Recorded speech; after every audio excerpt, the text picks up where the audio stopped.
Let's say the Pledge of Allegiance together. I pledge allegiance to the flag of the United States of America and to the republic for which it stands, one nation, under God, indivisible, with liberty and justice for all. Thank you. Townsville. Crane.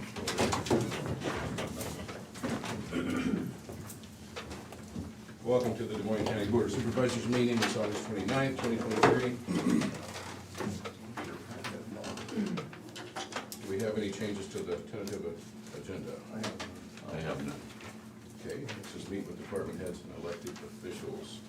Janelle Nellie Lundquist, Treasurer's Office. Good morning.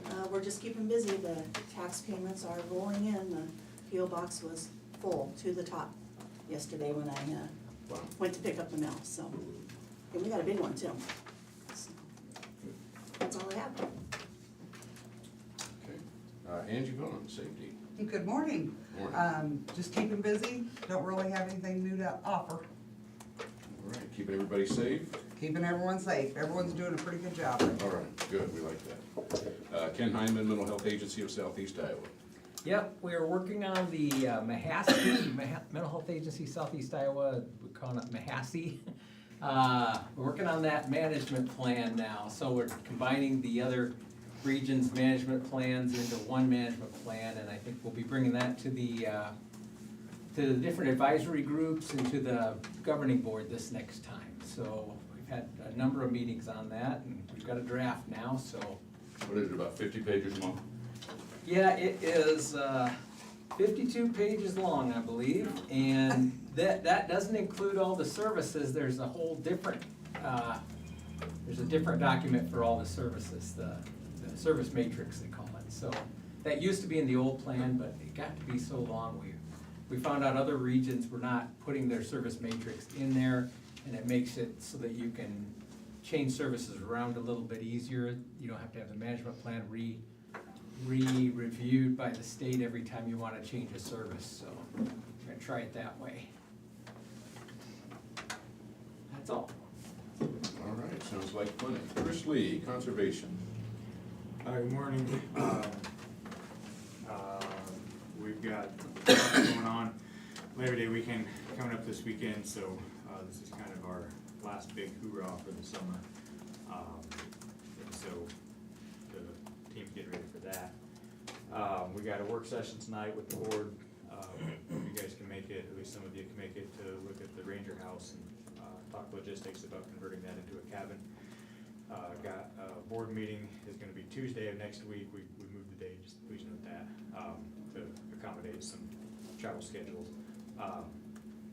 And I've got a bunch of things I'll need to talk with the board and you guys about, just various stuff like Isaac Walton Lake, some different projects and things that we potentially have coming up. And so expect me to reach out and try to organize some work sessions with my board and the supervisors here in the coming weeks and months.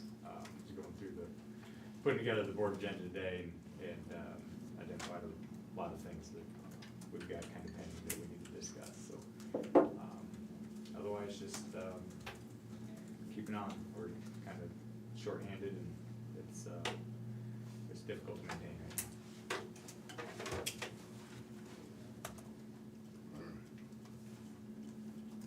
now. Jared Lasser, Land Use. Morning, just keeping busy as always. We have one item on the agenda today, and I'd also sent out by email the latest draft of the solar ordinance with updates that since we had the last work session a couple weeks ago. So at this point, we'll just wait for you guys to take a look at that, make sure you're comfortable with everything, and determine where you want to proceed in terms of if we want to go ahead and start the process for that, or if we want to have another work session to discuss, we're open to that. Just let us know. So apart from that, I don't have anything else to report. Sounds good. Colin Gerst, IT. Morning. Just keeping busy like always, nothing really new to report. Okay. Rodney Blaisner, Maintenance. Good morning. Got several things going on. So pretty much everybody survived the heat last week. When it gets that hot, it's a really big test of a lot of equipment. So kind of a kudos to the guys for doing some of the PM stuff that we do, especially in the spring and the fall. Right on. So it's those times when it gets really hot like that, it's a really big test to some of your equipment. So we did have one compressor at one building, it's almost 30 years old, that did quit, but other than that, everything survived the test last week anyway. So it was really hot. Got through that, had the jail inspector, the state fire jail inspector came last week. We just had a few minor things that we gotta take care of, nothing major that really come across. Jail exterior projects coming along. They couldn't really with the humidity and everything last week. Really all they have left is to paint some of the exterior doors, the window frames. So they're working on that this week. And once they get done, they'll come back, the other company will come back in and put the cap around the edge, put the gutter, or the gutters and downspouts down, and that'll be finished up. So hopefully to tie that project up pretty soon. Had the courthouse active shooter drill meeting, so it's kind of time again to have another active shooter event, according to our policy that we have. So we're looking at doing that in the spring of next year, probably in April sometime. So I met with Angie, Gina, some of the sheriff, Chief Deputy McCune, and a couple others, local EMS, to start working on a plan for that event. Had that last week. Also, just a quick update on the Tiger Grant, the project that the city's doing. So next week, they started last week taking out corners of some of the sidewalk here from Court Street, just north of the courthouse here. The Court Street to High Street, they will be asphalt overlaying that. They'll be starting next week. So they'll have a machine, they'll come in and grind some of that top asphalt off. They're also gonna do the little section of Court Street East, I call it. So it's just east of Main Street here. It's that little part of the road that everybody uses to go back to get to the sheriff's office parking lot. So that's not part of the Tiger Grant, but a separate part that they wanted to get done while they were there. Also on Valley Street from Main, east of Main on Valley Street, they're gonna asphalt overlay that. So that company's gonna do all three of those. Not sure exactly which place they're gonna start at first. I'm kinda assuming Main Street, but I really don't know at this time. But so starting next week, just for everybody's heads up, just from Court north is gonna be shut down to 2-lane. They will have one northbound, one southbound lane through that, but it's gonna be a lot of traffic, I think. Lisa had emailed me about some jury trials, starting pretty much the whole month of September. So, just for notification for those out there, when these projects come up, we have no control of what they do or when they do it, so, parking is gonna be a premium, so people are just gonna have, kinda keep their heads on a swivel, watch where they're going. How's Get that here gonna early, affect? find a good place to park. I talked to a city representative over the weekend, and he said that we should still be able to get back to the parking lot. They thought that they'd be able to keep that open, but of course, when contractors come on site, sometimes those things can change pretty rapidly, but, Well, and that's kind of a big deal. So you guys, I guess, could go out over the parking lot. yeah, we'll make it all happen. We'll work through the process. Yeah, so if it does get blocked off here at Court and Main for the employees or anybody using the sheriff's parking lot, can go to High Street and go down the alley, runs north and south to the parking lot. But when they get to doing that little section there on Court, if they go all the way back to the back curb, we'll have to work with the contractor on that and notify everybody of when that's gonna be shut down. I'm assuming at least for 2 hours to maybe a day, I don't know, just to get that section done, so either everybody will have to park somewhere else, or we'll have to be careful with people going over the curb. So, we'll figure that out when they get here, and we'll try and work on that and get everybody notified, but, construction part is here. The rest of it, in front of the courthouse here, they were still talking October, November.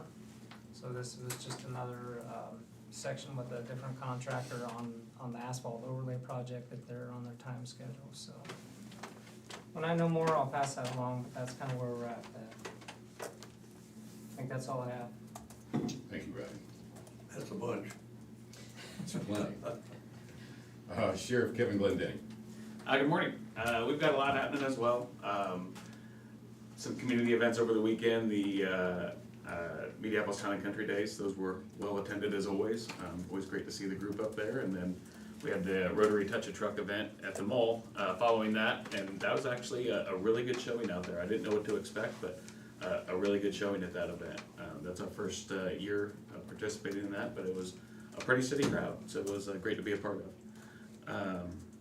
As far as on the law enforcement side, everybody's keeping real busy. We've got our 3 new deputies that are all in training. One of them will be quite a bit faster. Hopefully in the next week or two he'll likely be out on his own. More just kind of policy and procedure and geography for him because he's got plenty of experience in law enforcement. The other 2, they'll be about 3 to 4 months out for their training. At the jail, we're at 91. We had 1 going to Mitchellville, 1 female going to Mitchellville this morning, and then 4 more going out to Oakdale this afternoon. So we'll see those numbers come down a little bit, but we're at 16 out of county today, plus 2 juveniles. So that number's up there, but hopefully we can manage that over the next week and get it back down, but it is floated upwards. We've also noticed our less waiting on the residential facility, getting the wait list is getting a little bit long. We've got 2 out there that have been there for over 30 days. 2 at $50 a day that we're paying for out of county is $3,000 to the county, so we're gonna request another discussion about that and try to get that wait list moving along. Make sure that we're not sitting on the end while others are coming out of the prison and going to the halfway house. So we'll work on that process and hopefully get it ironed out. Kevin, I was out there at that touch truck thing, took grandkids out there. And I do have to agree with you, that was really a good thing for little kids. And even at 5 and 4 years old, they enjoyed getting in that armored car of yours. But then I heard a lot of adults comment on that is a great thing for Des Moines County. Yeah, and we got a chance to talk to a lot of people that Yeah. had questions about it, what its use is and how we acquired it and through the process. So it's neat to be able to explain that, why we have that and the reasoning behind it, which of course is for protection. It's a big shield. It's not an assault vehicle, it's a protection vehicle. It's there to save people. We can put law enforcement in it, not only protect our law enforcement, but if we have to evacuate an area, we can move citizens behind or in a very large shield that can protect them. So we've been able to use that in that way, but it's pretty rare. It gets out more for community events than it does for those kind of incidents. But we got it for free. We have to maintain it, we have to do some reporting on it annually. And then it's ours to use for the time being, so it's a great tool and great resource to have for us. Keep getting that message out. There's still a few people that haven't figured out that they think we just went and blew a bunch of money just so that we can have a new toy. But when it comes to things like that, especially the fact that we've got such a bargain basement deal on that, it's like having that Gunsu knife. You don't need it all the time, but when you do need it, you gotta have that thing. So Absolutely, yeah, no cost to the county other than getting it here, which we got it at a very low cost, and then just maintaining it, and it's ours to use, so it's a great safety tool to have. The only bad thing about that was it wouldn't let Tom and I bring it back. I don't know that's that a I'd want scary to ride thought. it at. It's not the most luxurious ride. They were gonna let Tom, but Mrs. Broker said no. But anyways. All right. Sarah Marie, auditor. Good morning. Currently, we have the special election going on. You can vote in office until the 11th, and then after that, on the 12th, you can go to your precinct and vote. We have till 5 p.m. on the 31st to find out if we're gonna have a primary or not. Monday is a holiday, so please get payroll done on Friday, minus your weekend people. Other than that, just business as usual. And last but not least, Brian Carter, County Roads. Good morning. Plenty of stuff going on, but project in 99 is still moving. I think they poured some concrete yesterday, poured a little bit last week, poured a little bit yesterday, and maybe a piece of mainline concrete tomorrow. So, some stuff getting done on site. There's stuff getting done all the time. It's just a matter of whether you can tell it's getting done or not. So, moving along.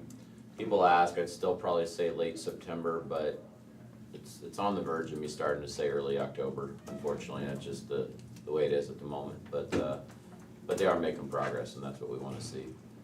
I think the telltale sign of it getting near will be when we finally close the intersection of Golf Course Road, which is probably within the next couple weeks if I had to guess.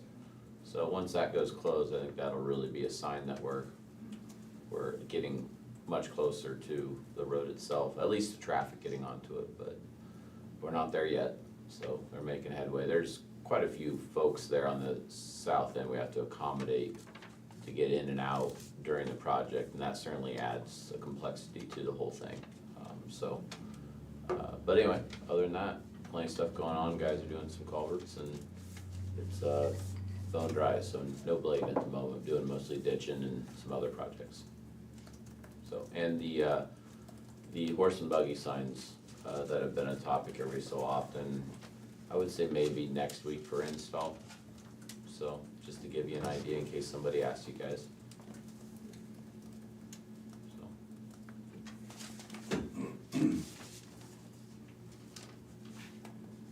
All right.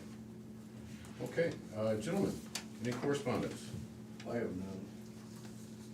I have one from Phil. He says he doesn't want any windmills in Des Moines County. It's gonna lower his property value.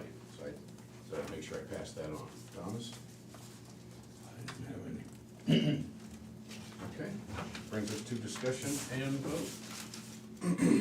First, we have a resolution 2023-037, and final plat for Cropstar subdivision. Jared Lassiter. All right. What say you? I gave you a staff report here in advance, just to give you some background here. I won't go over that whole thing, but just to give you the background, since it's somewhat complicated how this came about, but I think we've resolved all the outstanding issues here. So it's basically, it's a 4-lot subdivision, but it's really meant to just clean up the existing lot lines and ownership between some complementary ag uses just south of Yarmouth. So a couple of lots are just swapping land between the two adjoining owners. Another one is splitting off a grain warehouse from the farm field to the east. And then the namesake of the subdivision, Cropstar, that's splitting off a couple of buildings occupied by the Cropstar business, so that will be owned separately from the surrounding land. That had actually been originally submitted as its own 1-lot subdivision a few years ago, but there was some complications regarding easements for access and septic system that had not been resolved until this past year when this latest version was submitted. So we coordinated with the subdivider, and they worked with their attorney to draft an easement, a written easement that would be recorded along with the plat that addresses the issue with the septic, where basically when they first installed the septic system 10 years ago, the drain was routed underground to feed into a tile line on the ag property to the south, and so as a result of that, it doesn't fit entirely within the platted lot 2, but it's not clear anymore exactly where that goes, and so the written easement agreement basically acknowledges that property to the south contains that drain, and that there's an easement there for maintenance purposes as needed going forward. And it also addresses the access easement. The plat itself shows an access easement to the north to be shared with both properties, but the written easement also gives the reverse situation where trucks accessing the grain warehouse can also use the south entrance as needed through Cropstar, so that there's mutual access for that going forward.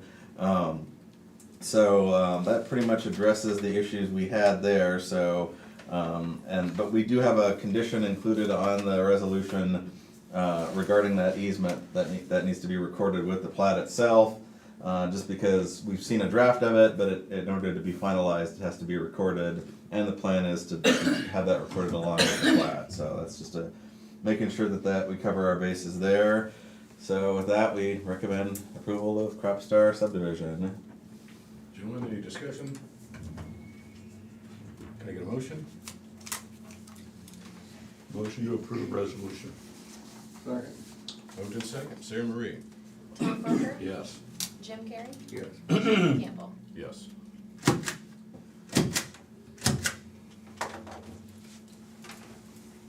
Thank you.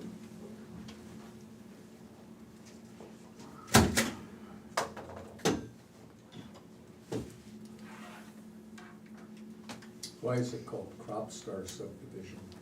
That's the business that's in that building is Crop Star. It's an ag consulting firm.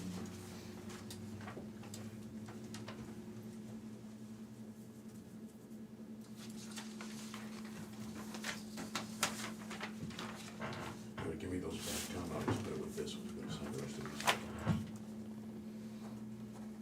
You like votes, Bob? If you want it, you can name it whatever you want. As long as it doesn't duplicate an existing name in the county.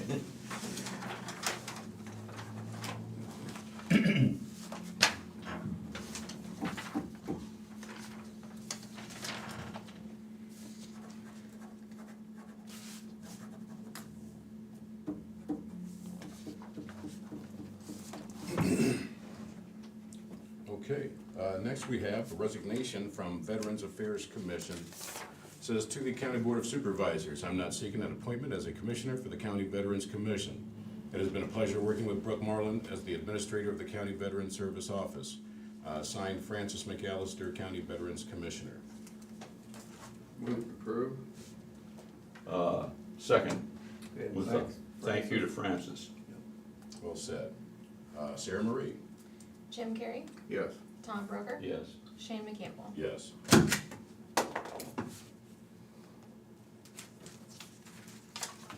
He's been on that board a long time. Long time. Yeah, he's helped in Veterans Affairs for years. It used to be Bob Housewright would be in the office in the morning, and then Francis would cover the office in the afternoon. And he serves on the board, and he's just one of those great guys that does it all. If we need a van, somebody to drive the van to Iowa City, he's helped out in lots of different ways, so he's a great guy. Well, he'll be missed. But we have a replacement, which brings us to C, an appointment to the Veterans Affairs Commission. This is Arnie Houseknecht. Says, gentlemen, by this letter, I'm volunteering for another 3 years term as Commissioner for Veterans Affairs. I understand that the current term will expire on July of 2024. I ask that the board continue to trust and honor me by allowing me to serve the veterans of Des Moines County as a commissioner. Thanking the board for your past trust in my service. Arnie Houseknecht.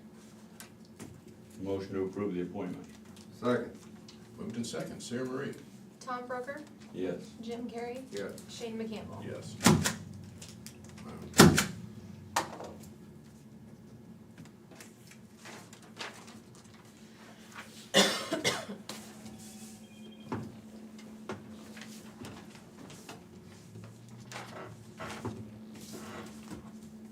Next, we have personnel actions. I have one for the Treasurer's Office and two for Conservation.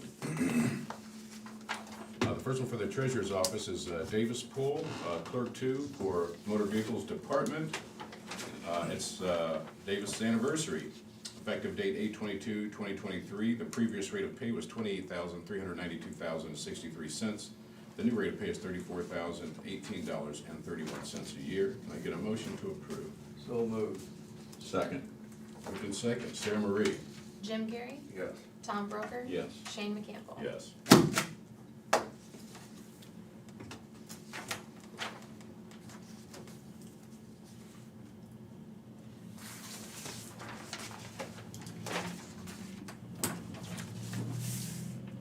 Then I have two for Conservation. Do these both at the same time. The first one's for Grant Swanson. He's a Conservation Tech intern. And it's his resignation effective 8/3/2023. And then the second one is for Trenton Gephardt. who's a conservation tech intern, and it's also his resignation effective 8/10/23. Can I get a motion to approve? Motion to approve. Second? Moved in second, Sarah Marie. Tom Broker, Yes. Jim Carrey, Yes. Shane McCampbell. Yes.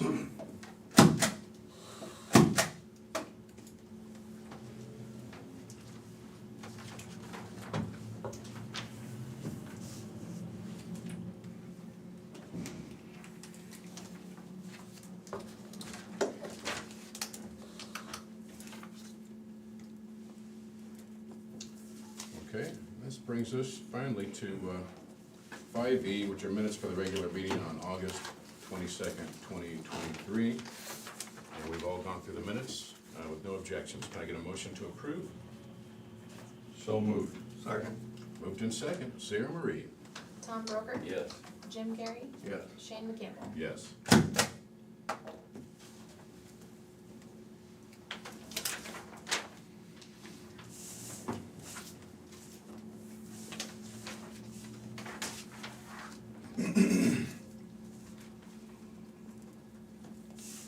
Brings us to 6, other business, gentlemen. I have none. 7, future agenda items, gentlemen. I have none. I appreciate you giving a week or two on that draft you sent out. I have not had a chance to look at Yeah, that just yet. whenever you're ready, take Yeah, your time. it'll be- Just make sure it's all what you're looking for, so everything's covered. Angie, when's yours set for? Next week, Next as long week. as there's no changes. Okay. Is it next week? Okay, The 5th. It's not next week yet, but it will be Well- next week. because we were gonna do it, we were gonna do it this week? You were, yeah. Okay, Yep. and, yeah, Lisa's a busy woman, so trying to get her tied down right now is a little bit of a challenge, Yeah. so. Can I get on the agenda for next week just to present our annual report? It'll just be a quick, couple minutes. You want a work session No, or just on the agenda? yeah, just put me on the agenda. It'll largely be my department update, but I'll Okay. formally present the annual report as required by code. I promise I won't take the time like Brian Carter does with the 5 years. Nobody takes the time that Brian Carter does. I'll only need It's about 2 or impossible. 3 hours. All right. Looking down for a work session. Poor Brian. Anyway, he already knows, man, don't say poor Brian. The good news is though, is he takes it for all the rest of us. That's know- true. Yeah. He's got broad shoulders. And what I would like to do is make a resolution, a short one, that every department head has to attend his 5-year program. Oh, no. That- we don't have time for that. Well, plus we lose staff. I mean, how many people would quit? Anyways. Oh, hostile work. That's right. All right, the committee reports, I have none. Thomas? I have none. So I didn't have any committee reports, but we all went to Des Moines for ISAC and went to a little school up there, and I think it was pretty rewarding this year. We had a couple of good programs, so I Yeah. appreciate that. And just for the record, Colin, from here on out, I will never not, on my updates, you know, you get the updates on your phone. I didn't realize that it was so important to make sure that you updated those. So, no, I just have it done automatically, so that should make you breathe easy a little bit. Okay. All right. Are you happy now? I was listening in that garbage they were spewing. But anyways, yeah, I didn't realize I was dropping the ball so many areas. I'm better now. I've been healed. All right. Now comes the time for public input. We'd love to hear from you. And if you'd like to call, you can call us right now at 319-753-8203, extension 4. Again, that number is 319-753-8203, extension 4. Or you can email us at any time at board@dmcounty.com. That is board@dmcounty.com. We'd love to hear from you, so we're gonna give you 2 minutes now. Jimmy's gonna set the timer. And if you'd like to call in or shoot us a quick email, you can do so at this time. While we're waiting, does anybody have anything they want to talk about? I want to talk to a reporter about a horse. Thomas, please do. I'll watch for emails. Please do. Or you can tell Des Moines County your excitement that happened. This is Jim Carrey in the parade in Minneapolis on Saturday. No, if you wanna see it closer, you see nobody's driving this golf cart. And then it was moving when it went by. That's because there was a reporter out there in the middle of the street and I had to swerve to keep from running over him and my hand slipped off the steering wheel. And he Anyways. says I ignored him. I threw him dum-dums out. Get him out of the way. Driving around on a golf cart, calling people dum-dums. I was gonna say, was there a hidden message in that? Just living the life, man. No, Bob was doing a good job taking photos up there at the parade. I was really impressed with the Minneapolis, Town and Country Days. I think it's pretty cool. Minneapolis keeps pretty busy, I think. They do a lot of kind of stuff like that, so. Kevin didn't throw me any candy. Kevin didn't throw any candy, Like, Dave? I'm looking the entire He time. didn't even look my way. Hey, I threw a Smartie at you, and if that guy wouldn't have put his hand up, he would have pegged you in the forehead. My security detail was there. Right. Yeah. You got lucky. The whole time you're trying to throw candy and not run into people in front of you and wave and. Yeah. It's so stressful, man. They're yelling at you this way while you're trying to look this way. Yeah. Yeah. You got somebody over there hollering, Jim over here, Chris over here. That means it's 2 minutes. 2 minutes are up. Thomas, you have anything before we close out? I do not. James? Okay, with an aye, we're adjourned. All right. Aye. All right, this means adjourned. Next, we have a couple work sessions with the county engineer, an update discussion of future resolutions and ordinances, and a project tour. So we thank you.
Okay, we are back, and next we have our work session with the county engineer, Brian Carter, for an update and discussion of future resolutions and ordinances, and an update on projects. So, Brian, take it away.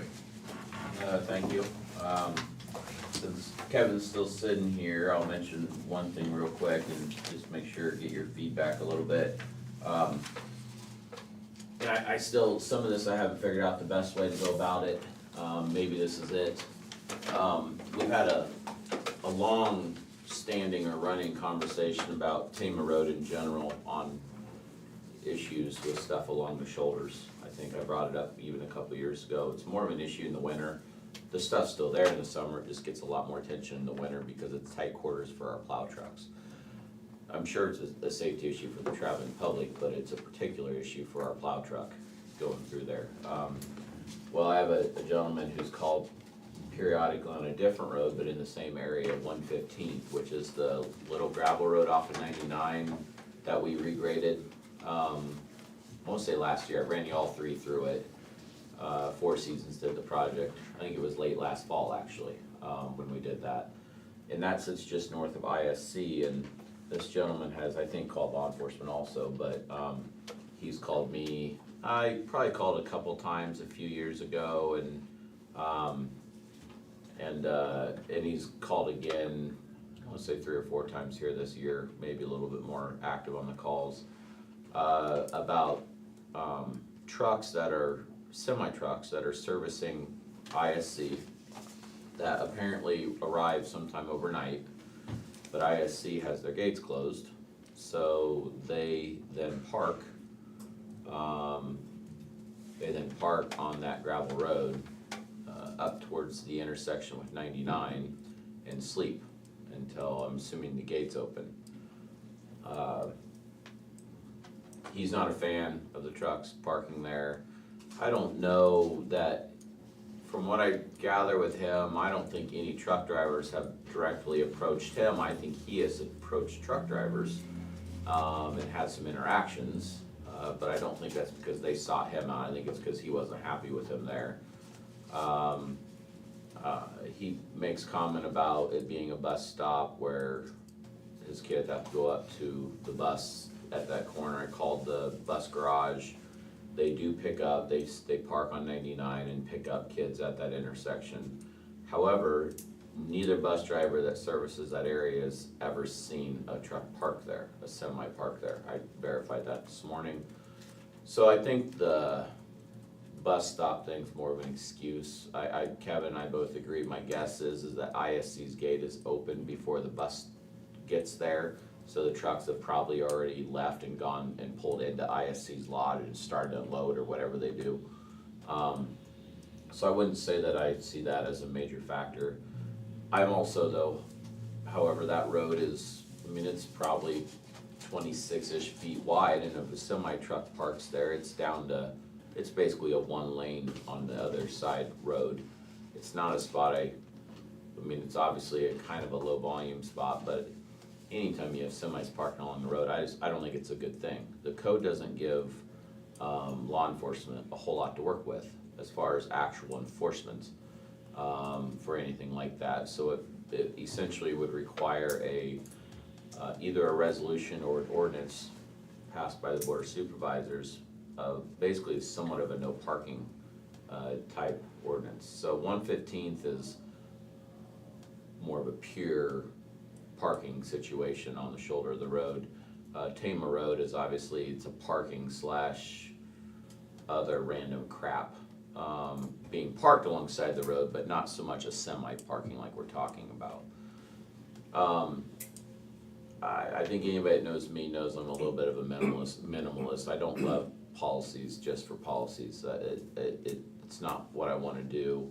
I don't want to pass there are places where people park in the right of way and it's not really a factor, to be honest with you. There's other places where it is. I really don't want to look at something county-wide.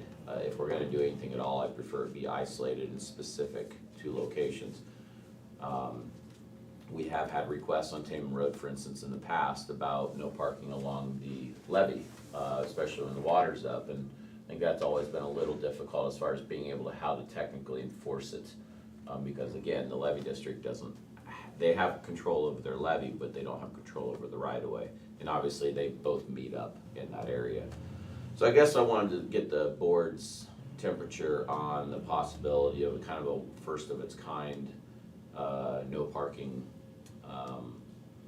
either resolution or ordinance. I will tell you, I've reached out to, I didn't reach out, but there's county surveys from our County Engineer Service Bureau that I've researched back on. In general, everybody that came back and reported said their county attorneys felt that a resolution took care of it and that's what they have. In fact, I have 2 or 3 different copies of different resolutions. I sent an email to Trent to verify that, to make sure our county attorney's office agreed with those opinions of other county attorneys. So that's why I say, when I say resolution or ordinance, I haven't heard back from Trent, so I don't know for sure.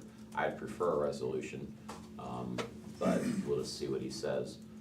I don't have a document to put in front of you. I'm not to that point. I don't look at this as pressing to be right away. I've talked to Kevin. It's really just literally a basic no parking for a specific area for specific road segments or whatever. The code then allows them to, it's not a lot of money. A parking ticket is, did you say $13 or $17? Yeah, or?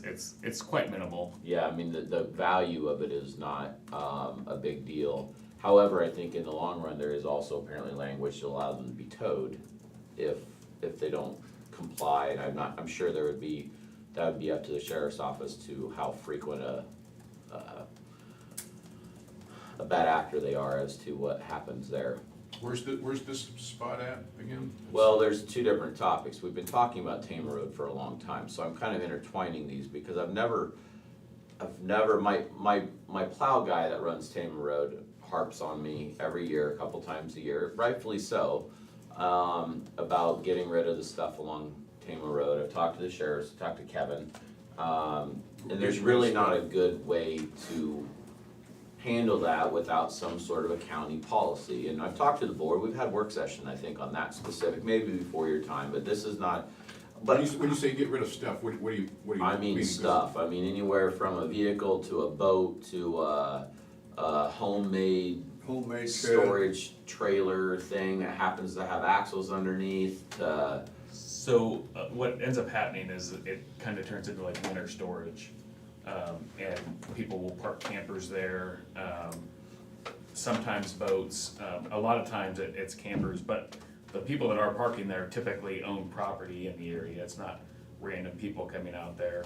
And we've had some back and forth about, the safety concerns, had some. But let me back up, but they own property in the area, but it's not on their property? No, it's on the road right away. There's a little bit of both, because there is a place down there right on the curb that somebody owns a house and a tiny acreage, and it's one that I'm guessing they won't be happy this comes along. I'm gonna make them quit parking where they're parking, which is right on the edge of the road. So it's mostly exactly that. Well, if it's on their property, we wouldn't be able to. But it's in the right of way. But if it's on the right of way, then yes. It's on the right of way. They have not made enough room in their yard, which is what it would be, so they're parking literally inches from the edge of the road. And it's been going historically, and that's one area that I target. So I wanna make sure that we're clear, these are all in the right of way. They're on the shoulder of the road. So when we talk about they own ground, there are other places where on the other side of the road, it's not levy. So on the levy side, you gotta go up and over the levy, and then they own ground over there. And that tends to be where the storage side of it comes in,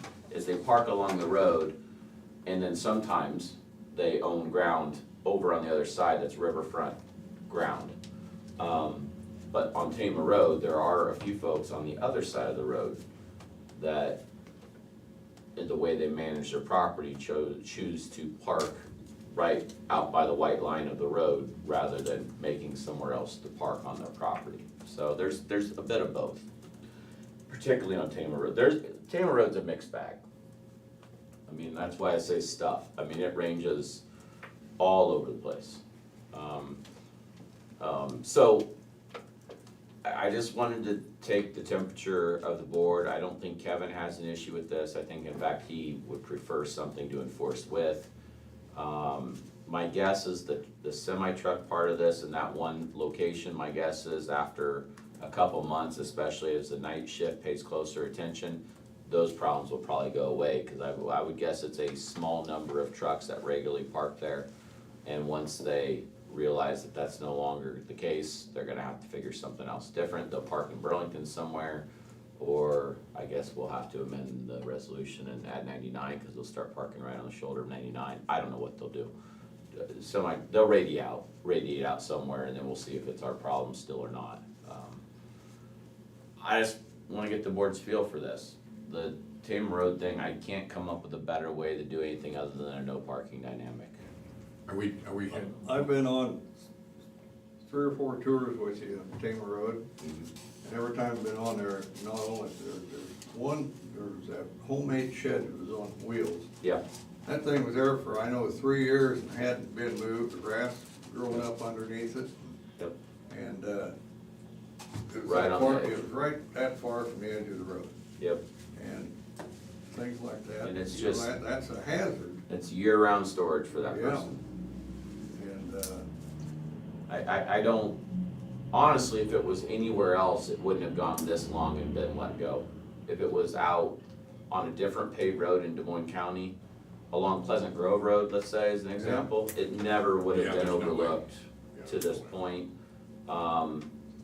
So I guess it's not exactly how I envisioned going after the Tama Road situation, but in the end, to allow the code language that's in the Iowa code to work with a county policy, kind of hand in hand, and to give Kevin's guys a chance and a valid way of enforcing something, this is the direction I've come up with, and probably what I would be looking at is a resolution, a no parking resolution right now, calling out the specific, that 115th, 91st, and 113th, that's that gravel loop that you guys have all been through because we graded half of it. And that actually cuts between Tama and 99, and then probably all of Tama Road would be what I would do. Yes, we've been down there enough, and I'm familiar with the problem on Tama Road, and I think that is a problem. I think that's a safety issue. And on 115th, I don't know, typically, you know, when us around that, those semis still pull in late at night. They sleep, I would anyway, they come assume in so. there and then they go to sleep, so they get so many hours of sleep or something. That way they're there so they can get unloaded or loaded first thing in the morning. And if we start parking them somewhere else, then they're gonna be on the road again at 7 o'clock in the morning when there's traffic. And I don't know that you've made it any better, because it doesn't sound to me like it's a problem, but if you have a truck parked there once in a while, the guy's, you know, he's gonna sleep until 7 o'clock or whenever that opens, just so he can get in there and get out before there's traffic. And to put him in traffic, I don't know that I'm as excited about that particular. I think that where this is really stemming from, to be honest with you, this isn't something I was even actively aware of, and I'm not sure Kevin's guys would have probably paid much attention to it. There is a gentleman on 115 that is quite unhappy with semis parking there. That's really where this is coming from. are they parking in in front of his house? In front of his Well, property? he's a couple houses down the road. So I'm not aware that they're parking right in front of his house, But he but sees I it. can't tell you because I've never seen it.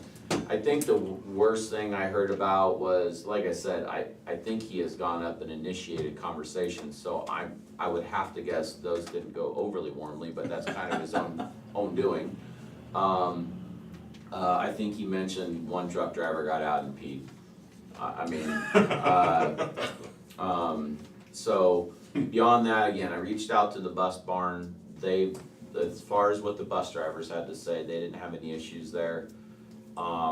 There is room to get around the truck. It leaves a 12 or 13-foot lane, even if they are parked along the edge there, that you can get through that road. Obviously, if this was, now, you know, if we were to have problems in the wintertime, I have a problem with anybody blocking our snow removal. I've never had a blade guy say anything. We have another gravel road out in that area, that I have a truck driver that regularly parks out on the shoulder of the road when he's home. He doesn't have anywhere in his driveway to park. I, to date, have had no public complaints about it. It's been going on for quite a while. So I've stayed away from it. I've had complaints from my blade guy on rare occasion, and that was winter related. But I never had to reach out to him to tell him he needed to move it or we were gonna have to. I believe there actually is language in the code that allows Kevin's guys to have something towed during a winter situation if it's out in the roadway. So what the code states is on any unpaved road, you're allowed to park on. So any one of our county gravel roads, you can park on that road as long as you leave the width of one vehicle to pass. It doesn't give you how wide that vehicle is. Like you're not gonna get a tractor through there on most of these, but for one vehicle you can get through, as long as you leave that width, then you can park anywhere unless it's otherwise posted, or if it's certain distances to intersection bridges, or if we deem it to be a traffic hazard. If it's on a curve, on those kind of things that cause those issues. But they are allowed to park on what would typically be called the travel portion of the road because it's unpaved, as long as they leave the width for one vehicle. On paved roads, you can park on the shoulder. You cannot park on the paved travel portion. So they're allowed to park on the shoulder, again, as long as it's not deemed as a traffic hazard. And in all these situations, if they're on the right of way, they have to be currently registered, can't be disabled vehicles. So everything has to be up to date. They can't have flat tires or be broken down. Otherwise, we can move them. And there's locations in the county that we check back because people do use the public right of way as storage. They put vehicles out there and they'll let them expire. We'll go back, we'll tag them. We have to tag them prior to towing them. And then we will tow them, just so people aren't using that public area as their own personal storage. The 115 thing, my concern with that is where does that truck driver move to? We mark that and then he moves a half mile down the road or he moves out to 99. It's probably one or two drivers that have a routine that do this. We've been called out there one time, we talked to the owner, and it's an issue for him. I can understand his issue, but you go into other areas where it's unmarked parking and the urban area, then there's gonna be vehicles everywhere. And they're allowed to park there unless it's otherwise marked. It's just not normal for people to park on the gravel road because they have their driveways and out in the county, that's typically how the situation's set up. He doesn't block a driveway or anything, these trucks? Not that I've ever. Is he parking close to the house or? I think he has to be parking closer to the intersection and not block anybody's driveway because you don't How get far too is the far. house from the intersection then? Oh, the house from the intersection's 300 or 400 foot probably down the road. The first lot off of that intersection is actually owned by ISC. And then I wanna say there's a junk house that's not occupied after that, and then you start getting the regular houses. And this guy that's calling is probably 3 houses down or 4 houses down, something like that, so. Do you just, Shouldn't bother him, that far away, 300-400. Well, it bothers him. Sure Diesel shouldn't. running. I think it's just something that he's focused on. that Yes. He's focused on there. He sees that truck out there and he just Yeah. doesn't like it. we've got snow route and parking and stuff for the winter time. Do we just need this for something for winter?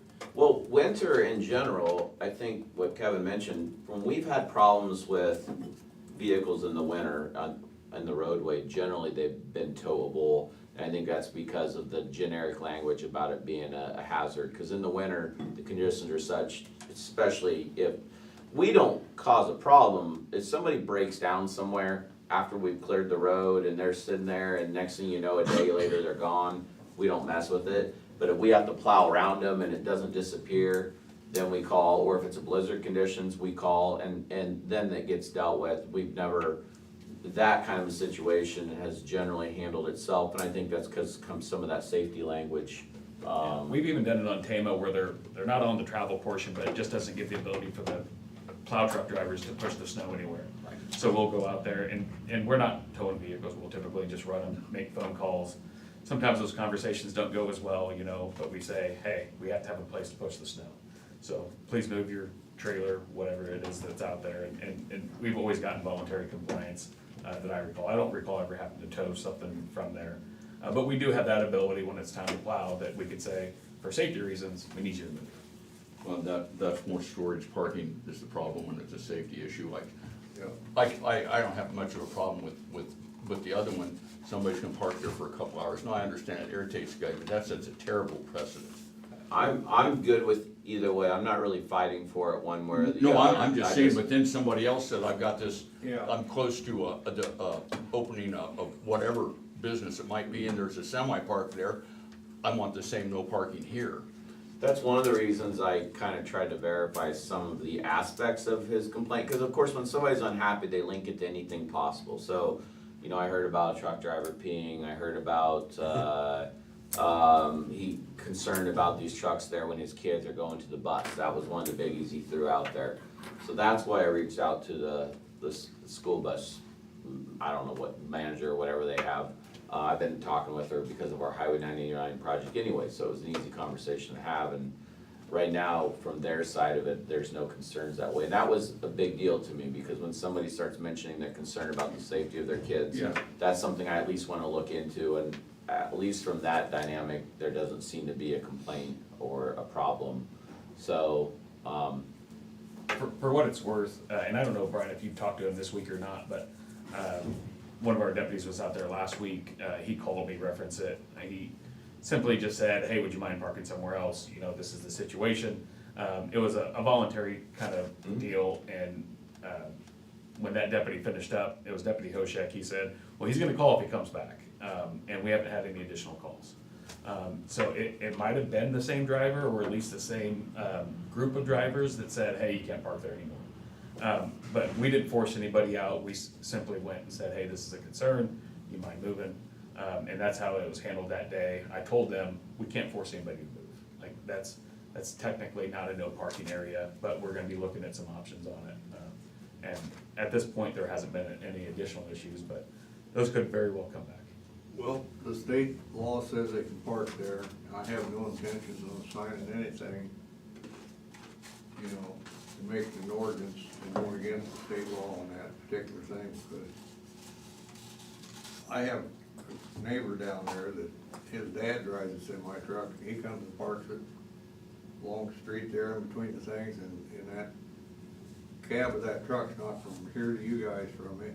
Runs all night and doesn't bother me. yeah, again, it has not impacted our road maintenance Yeah. functions, and that's my big concern. You know, obviously, if there'd been an accident or something like that, that'd be a whole different deal. We've had no safety issues, the only thing we've had is calls, and I think we both had the same call. In fact, I think he might have quit calling me for a little bit and started calling the sheriff's office. I know he's called both, however.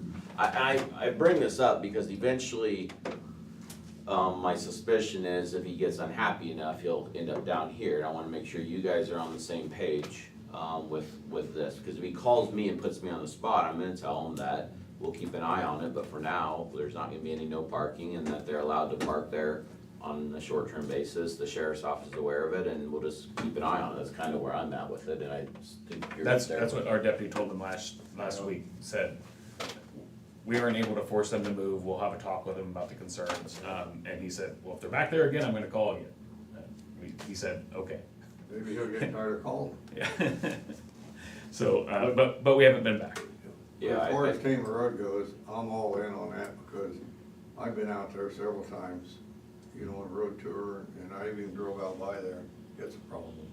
Yeah, I mean, I feel bad for folks on the others, I shouldn't say I feel bad, that's probably not a true statement, but, the folks on the other side of the levee try to use it, that, you know, they'll say, I don't have anywhere, this is where I park, but I don't believe the road right of way is the place for your permanent parking spot. I think that you've gotta, when you buy a property, you need to make accommodations that don't put you out there, and, you know, like I said, it's been ignored for a long time, and during the summer, it's not as big a deal, I guess, but in the winter, it is a bigger deal, especially for us, so, I'll kind of follow up on this a little bit further, perhaps work towards an ordinance. You might wanna ask Trent, I would not be surprised, but if I had something parked out there, had been parked out there for 3 years and somebody hit it and sued me, I'd say the county's let me park here for 3 years. Oh, Well, I wouldn't say the county's allowed to park near, the code of Iowa. Well, but that might, the code of Iowa, or it's been here for 3 years. But we do have a right to pass a resolution or ordinance anytime we want, and we would just, what we would do then is we would try an active notification to say, hey, things have changed. Just like that house I'm using an example, it's right on a curve. I'm not gonna ask Kevin's guys to go show up there and start towing vehicles. I'll send them a letter, say, hey, this is for safety purposes, this is a no parking thing. You're gonna need to figure out a different way to use your property so you're not on the shoulder of the road, that kind of a thing. And that's, I don't have any desire to drop this on people out of nowhere. So we would probably try to identify, maybe hand in hand with them, certain, through license plates or whatever, or addresses, certain items, send a letter to those folks and say, as of this date, this is gonna go into enforcement, or we'll start enforcing this, or something like that. It doesn't, I don't, no reason to not give them some notice, cause it has been this way forever and ever and ever. I mean, 3 years probably isn't accurate. I mean, it's never had no parking, and this has been going on down there. I remember in '08, the levee district talking about people, and it gets worse when the water comes up. That's when it gets a lot worse, because then people move stuff out. And of course, it's easier to drop it there on the edge of the road than it is to drag it to somewhere else. And that's the worst time for it to be there, because those are all along the levee. The one issue I think we might need to address is when the water is up, that's the only place that they have to park. So they will walk up the levee and then walk across walkways. They really have no other option, once the water is up to the levee, to access their properties. I don't know, I've seen ordinances, and I'm not overly familiar with parking ordinances, but I've seen ordinances that state that vehicles have to move every 48, 72, 96 hours, that kind of thing. But something that would more be along the lines of that, this can be a temporary parking area, but not something for that long-term storage, which has been the issue. But I would tell you that I think you would hear from a lot of the folks that live along Tama. And Tama is kind of a special situation in the county, because it's the most highly populated area in the county with the cluster of homes in comparison to the rest of the county. So you tend to see a lot more vehicles and whatnot there. But you will have people that will tell you, like, I have no other option of where to park. The moment that we get a few inches of water in the driveway and yard, I can't make it there. So they will park there, and some of those are their homes, some of them are year-round cabins that they walk across those walkways.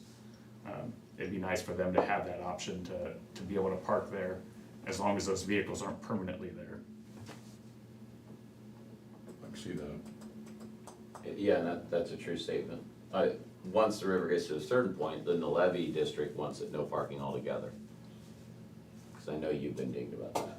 Yeah, I mean, they can park on the shoulder, they can't touch the levee, and they can walk along the I levee. mean, the levee and the shoulder are the same thing through there. In fact, I'd probably guess that the road probably sits on levee easement. They give every property owner a permit to be able to walk across that So levee, to be on it. For parking too. To be able to park on the shoulder, they're able to be there. The shoulder and the levee aren't the same. I think technically they are in some areas there. No. If they wanted to push it. Yeah, I I mean- think if you got the underlying title, I think you'd find out that the road is on the levee easement. So I think, it depends on the argument. I've heard it both from the levee district, so you're the one that gets those calls, because, but either way, I agree with Kevin. Actually, there's no reason to argue it, because I agree with Kevin. There are times when those landowners, that is their parking spot to be able to walk across, and maybe we can come up with some language to do something, like that, like, I don't know, if the 24-hour thing, or, I mean, any of it accomplishes what I want, which is a safer situation during the winter, because that's the number one time we have a concern with our plowing side of things.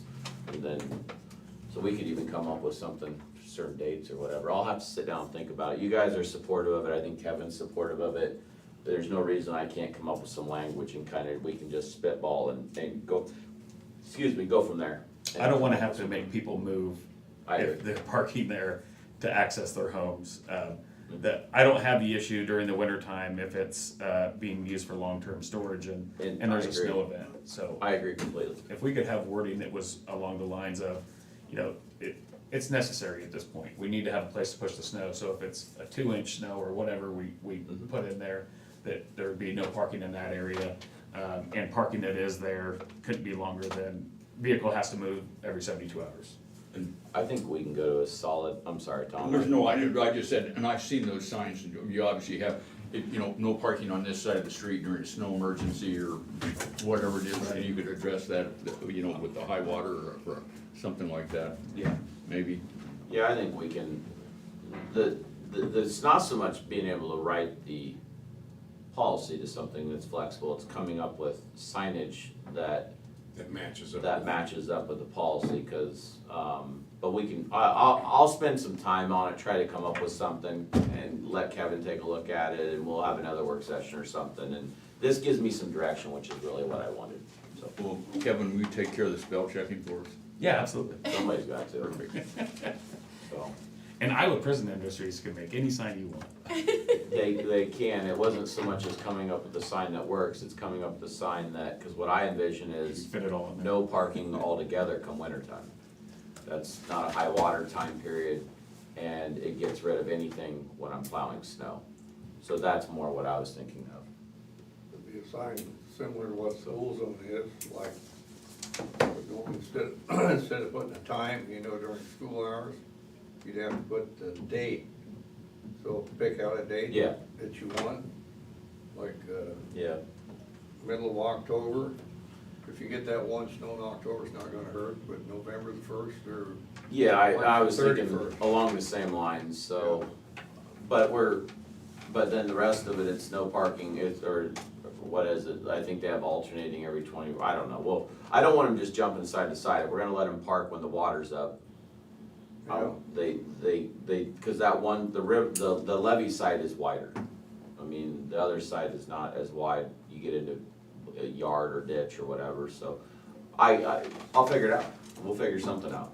You got the green light from the board Yeah. then to? Gives me somewhere to start, so thank you, Kevin, Yeah, for the input on that. And thank you guys, so that gives me somewhere to work on that. The next thing I wanted to run by you, well, heck, we'll just hit this real quick. I received an email from,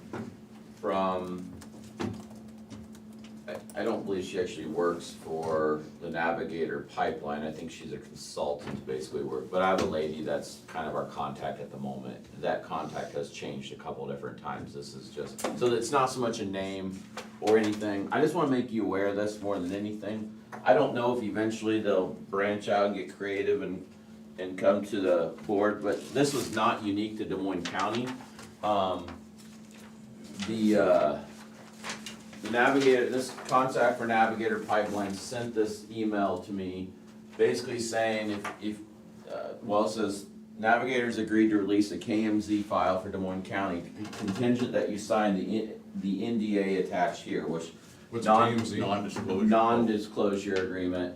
And the KMZ is just simply a digital file to see where their alignment is. Where I guess, you don't need to think about this a whole lot, I just want you to know my position and make sure you don't disagree with it. I didn't even send the NDA to Trent, because without saying it, I'm just gonna tell them to stick it up their ass. I don't want their information, they have to get permits through us to do anything in the county right away, that's code. So they're eventually going to give us their location. I'm never going to sign a non-disclosure with anybody for that matter, much less the pipeline. This is just a trick or a ploy, and I'm making you aware of it, because I won't be surprised if it doesn't branch eventually. It's just a tactic is what I see it as. The exact same email went to all of the counties in southeast Iowa they're running through, and I'm in an email loop with all of those counties. And so we're all kind of aware of what's going on and the tactics they're using elsewhere and stuff like that. They are running up against landowners that won't sell, they're already preparing for condemnation even though they don't have the right to condemn yet. There's lawsuits, there's 2 pipelines, we're dealing with the Heartland, but of course there's the other pipeline, Summit is the other pipeline. I believe there's some lawsuits involving Summit, from what I've heard, that Navigator's kind of sitting back and and seeing what happens, all this sort of, it all kind of relates to the right to condemn that the Iowa Utilities Board can give to these pipeline companies. But I'll tell you, I mean, the way they're going right now, they're assuming they're gonna get that right. I mean, I had another lady working on behalf of Navigator in my office last week, and I believe she was in the auditor's office also quite a bit. She's getting road information and getting property information like they're kind of preparing towards condemnation for some properties. So I'm gonna send an email back, probably modeled after one of the other counties so that we're consistent. It basically says, we're not interested, we won't sign anything. I just wanted you guys to be aware of it, because obviously this is much bigger than the Des Moines County Engineer's Office, and I just wanted you guys to have a heads up. It's a really long agreement, which you're welcome, I can forward to you. I didn't wanna just forward an email to you without some background. There's a lot more, they communicate with our office all the time, and you guys don't see most of that. So this was just the first time it's kind of gone to kind of a legal, I don't know what you wanna call it, but a proposition. We have no reason to sign anything with them. Like I said, to get permits from us, they eventually have to provide us exact locations and exact depths and all the dynamics of when they cross the road, stuff like that, and we have to sign off on a utility permit, and probably a haul road agreement eventually will require of them also during the project, so, I just wanted to make you aware that there's some maneuvering. This was a little bit of I guess I did bring the NDA with me, a printed copy of it. This is a change. For the last 6 months to a year, it's been just kind of stopping in, being nice, smiling, do you need anything, here's some information, what would you require, that kind of a thing. And then, along comes this, it's just a little different tactic, so just wanted you to be aware of it. And we're not gonna be a part of it, I don't see any reason, so wanted to make sure you guys didn't have a different position on that, but I'm gonna send off an email to that account unless you guys have some other concerns. Works for me. It works for me too, and, God, I hate things like this. If somebody's out there got, whether it's an acre or 1,000 acres, and somebody comes in there and wants to go through there, and the Iowa Utility Board gives them the okay to do it, that they can go eminent domain on it, I just hate that. Yeah. I don't think you're alone. It just absolutely bothers me that it's I think my biggest problem with it, because I know there's a history with it, my biggest problem with it is I think eminent domain is always a sensitive topic, but it is an absolute necessity for governmental entities to have for public improvement projects. Now, cities have had a long history of screwing it up. In fact, the last change to the eminent domain law came because of abuse by cities. Because they have a long history of condemning ground and then turning around and selling it for business, for business construction, not for a road. And condemnation is really meant for transportation-related cases most of the time. So there's the language changed in condemnation quite some time ago. I don't know when it was, because it doesn't matter. We don't use it that way, so it wasn't a factor for us. So in my opinion, when they do it, it kind of waters it down and it kind of ramps up the negative opinion of the public. Clearly, if you're condemning somebody, they're not happy about it. I mean, they're not pleased about it. But condemnation's meant to, for a landowner to basically take a position that they may not want the project, but in the end, maybe they don't feel like they're getting treated properly financially. That's really what it's intended for, and we've been through it once, county level, in 20 years, so it's not something we use regularly. It shows we've always been able to work with landowners. But it is a necessity for construction projects, and doing something like this with condemnation, I feel like kind of gives it an unnecessary bad stigma, or whatever you want to call it. And but I don't have any say in any of that. It's obviously well above our, but that is the big topic, I think, that's already going and will continue to go, is the condemnation side of it. I'm not aware they have that right yet, but Well, they have to get 90% signed. there was Down this, 10%, something like that. there was discussions about some new rules along those lines, but I'm not I shouldn't speak to it because I don't know exactly how it reads, but I'm not aware there is that limit. I have heard that was discussed as a law, I think that was discussed as a legislative proposal Yeah. in the last session, but I'm not aware any of it went through. They were pushing very hard and it did not, is my understanding. Okay, so- But, I mean, they were filling the Capitol, pretty regularly. Yeah, I mean, history shows that in the end, this pipeline's gonna get built and they're gonna get to use condemnation if you just go with what has happened, historically, at least in Iowa. So, like it or don't like it, that seems to be the past. We'll see what happens this time. I would add to this that we've had very few situations reference this pipeline in Des Moines County. The code allows them to come on to survey after they've done notification to the property owner and the renter, I can't remember the way it says, but basically the renter, the leasee. But there's been some concern if those notifications are properly made. So when we go, if we go, then we simply tell them that you have to leave and get a court order to come back. There's also some concern about the level of survey that they're able to do, that the code allows them to do, because they'll send a letter to them that says a survey with a 2-foot dug hole for soil testing as part of this soil survey. Digging a hole to me is different than what the intention of the code is for survey work. So we simply say that you have to leave until you get a court order.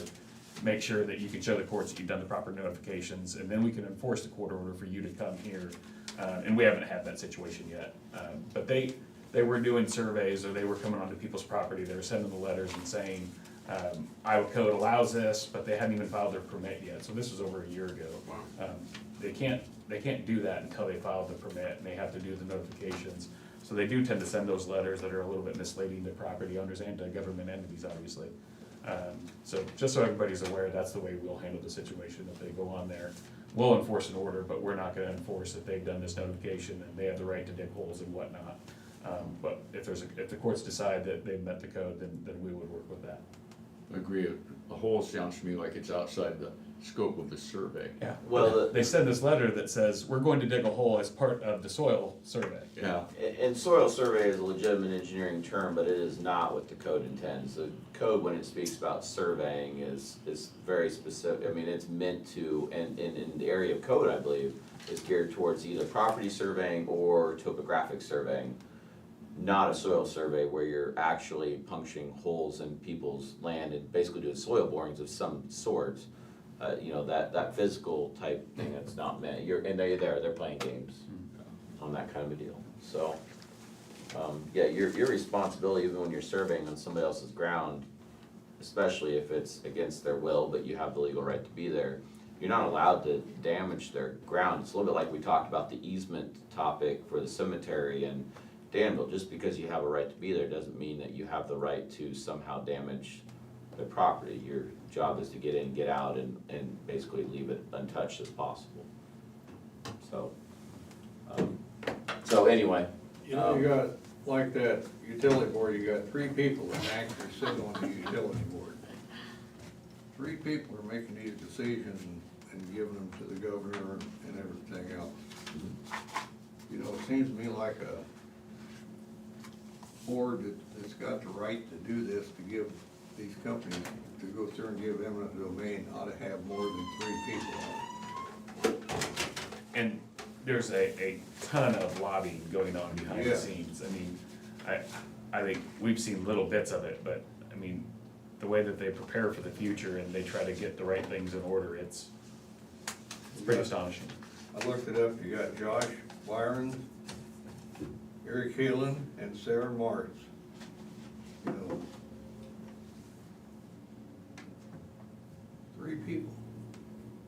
I would have guessed that that board would have had more people, but I can't say that I've spent a lot of time researching Well, it. about 2 or 3 years ago, I heard this up in Des Moines, when he's talking about eminent domain, and one of our classes up there, and that's why it's good to go to their classes up there. And, so, I just checked to make sure it's still 3 people in there. I hadn't heard that they increased it to 5. When you get a utility board like that, it looks to me like they should have 8 or 10 people on that, from various, And represent the people. you know, Yeah. Yep, it's not done, that's for sure. And the thing is that in Des Moines County, it's actually a relatively quiet topic, but you don't go very far. You get into Lee County and it is a long ways from a quiet topic. There's a lot of hard feelings still. I've talked to the Lee County engineer multiple times. I'm sure Kevin has heard stories from the sheriff down there. And when the pipeline came through the last time around, I mean, it was a mess down there. I mean, protesters, out of state, out of area protesters, and a mess. And they're, I mean, even if you don't support it, it would leave a bad taste in your mouth just from the headache it brings to the local entities. So. well, I think the pipeline they're trying to put through, you know, getting the carbon dioxide is basically what it is. If that's going through a farm ground and all of a sudden that blows up, what's gonna happen? That's gonna throw all that stuff in the air. And it displaces oxygen. Yes, I it mean- displaces it. You know, years ago, when I lived in Minneapolis, I'm talking back in the 70s, they had a pipeline blow up just north, Northfield there, and it lit the whole sky up. You know, it caught on fire when it blew up, and it lit the whole sky up. And now, if that would have been CO2, what would that have done? It would have. Yeah, killed anything in its path because of the lack of oxygen. Yep. Yeah, I don't know, you hear all there's also a lot of conspiracy theory things with it and everything else, and, again, a lot of it is over our head, so. Is this the old resolution? Yeah, I just wanted to scan through this real quick, in case you're bored. Thanks. You don't have time for this. It won't take long, trust me. Oh, you want one? Yeah, I just had I forgot about that, I had a correspondence. A guy wants his level B road, he wants it to be, wants new gravel on I don't blame him. it. So make sure you get that taken care of for him, Brian. Yeah. Do you need me to get a hold of him and let him know it's not gonna happen? I already told him, but anyways. Okay. Obviously it'll catch Tom when he comes back in. We're just gonna skim this real quick. This is already the resolution we have in place for the upgrading part of it. We talked after we did it, it's only happened once, that I wanted to kind of tweak it. And so I have gone through and tweaked it. I was just gonna kind of run you through the changes. I emailed this to you, a couple weeks ago. But on page 2, you'll see anything in red. So I just tried to do some clarification. And like number 2 up there, all grading related expenses, just being a little more catch-all. Take some of the is this or is it not out of it. There's a line there, if upgrade is deemed a small project as noted in section 2.1, engineer with board approval may reduce deposit time frame. That's basically what we did on the last one because it was a small project. So it kind of brought to attention that there needs to be some flexibility on a small situation. You know, this isn't, for instance, if it was a 1 mile road, that was gonna be a significant cost, then clearly we'd need to run through the whole time frame, as opposed to 700 feet, which is what I think the last one was.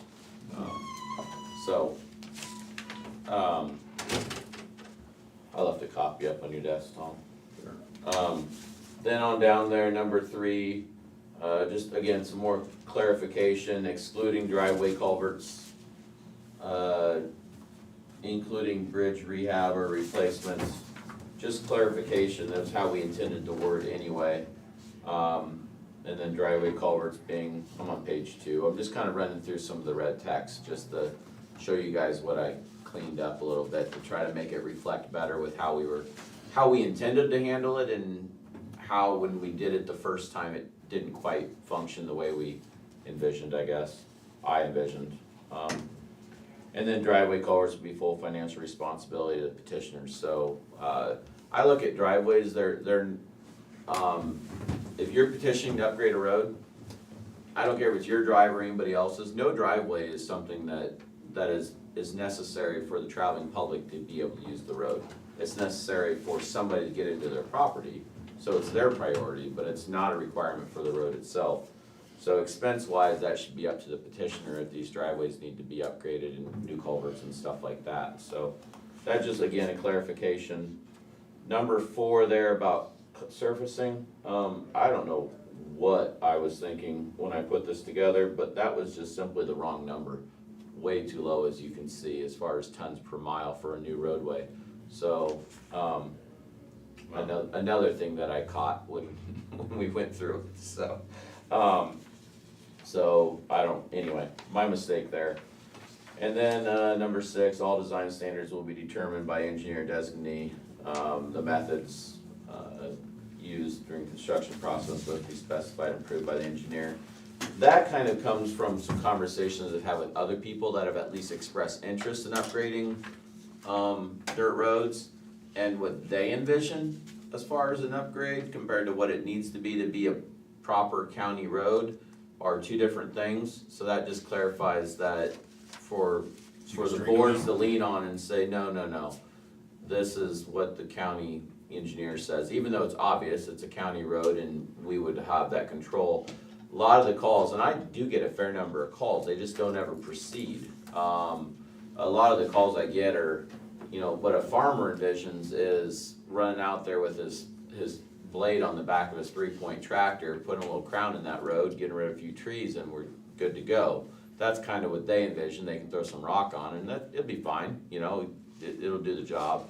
And what they don't envision is what's gonna happen in 15 years when their grandkids decide that they're gonna subdivide and put a 10-lot subdivision on grandpa's ground because they think they can make money, and all of a sudden you've got all that traffic on a poorly built road. So it's really just some cleanup stuff. I wanted to make sure, I emailed it to you guys, I wanted to make sure you guys are comfortable with it before we'll just do an amendment to the original resolution. I'll get with Sarah sometime and we'll just throw it on the agenda. I just didn't know if you guys had any other thoughts or any other concerns. Otherwise, it's really not something to spend a lot of time on. I'm good. All right, I think it's everything I wanted to run by. It was just a bunch of miscellaneous stuff that you guys have been busy enough on work sessions that I didn't want to take up the time. But you were dumb enough to leave a day empty, so you're stuck with me. Suckers. We do have a meeting at 11, so your time is gonna still get cut short. What's at 11? We have a Pre-bid. pre-bid. Oh, that's the pre-bid we talked Pre-bid, about. yeah. So, is that on site? I talked about going to that. Right here. Is it here? Yeah. All right. Perfect. You good, Jimmy? You guys can't comment, son. It hasn't been advertised, it's public. Why can't I come, Tom? Well, you can sit out there, but you can't say anything. All right. Thanks for the heads up, Tom. You're welcome. You satisfied, Tommy? You need anything else from? No, I'm good, I'm good. James, you good? I'm good for this, but I'm not good. Okay. Me too. I'd like to say thanks again. I know Colin's stuck here, but also for Kevin hanging around, because some of these topics, I didn't say anything to him about this because I didn't think he needed to waste his time. And the input was very well. I'm glad he did, welcome. because Thanks, it's Sheriff. good input on it. Thanks, Kevin. No problem. Okay. This work session is officially over. Hi, Rand.